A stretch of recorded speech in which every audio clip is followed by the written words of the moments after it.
Monsieur le maire, chers collègues, il serait souhaitable qu'il soit fait état dans cette délibération d'un plan de sauvegarde des propriétaires de l'Arlequin plus qu'un plan de sauvegarde de l'Arlequin.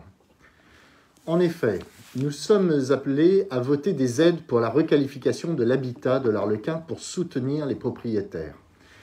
Vous temporisez ces aides selon un barème que vous appelez ménage à revenus très modestes, c'est-à-dire, j'ai fait le calcul, un peu moins du SMIC, à revenu supérieur, c'est-à-dire classe moyenne.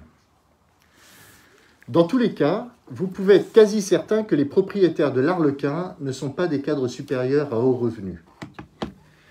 Alors, sur la base des éléments que vous m'avez fournis, après déduction faite de toutes les aides de l'ANA, de la métropole et de la ville, les restes à charge pour ces propriétaires sont donc entre 3 500 et 9 000 euros selon les situations. Ben vous dites non, mais c'est les documents textos que vous m'avez envoyés suite à la commission d'il y a 15 jours. Je les ai repris à la lettre. Cela peut paraître peu, mais il s'agit en réalité de propriétaires peu fortunés qui sont aujourd'hui propriétaires de logements qui perdent chaque année de la valeur et qui sont invendables ou quasi invendables.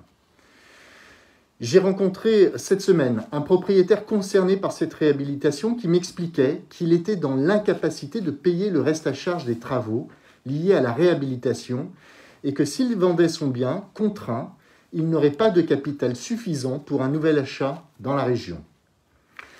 Là où le prix moyen de vente en 2022 sur Grenoble, il était annoncé ce matin dans le Dauphiné libéré, à 2 887 € du mètre carré, les logements ne trouvent pas acquéreur à plus de 650 € du mètre carré sur l'Arlequin.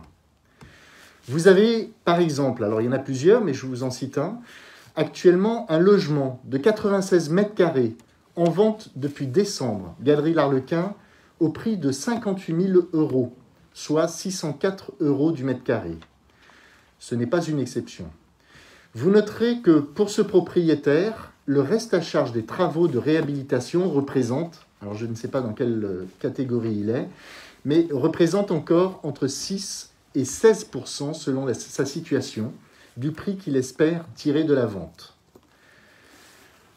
Et malheureusement, on sait pertinemment que cette réhabilitation ne suffira pas, on le sait, à revaloriser de façon significative la valeur de son bien. Alors, pour que ces propriétaires ne soient pas expulsés de leur logement, du fait de leur incapacité à payer le reste à charge, au vu du prix de leur logement, je vous propose d'envisager que les aides soient plus conséquentes pour les propriétaires à revenus modestes et très modestes, en visant une prise en charge à 100%. Je vous remercie.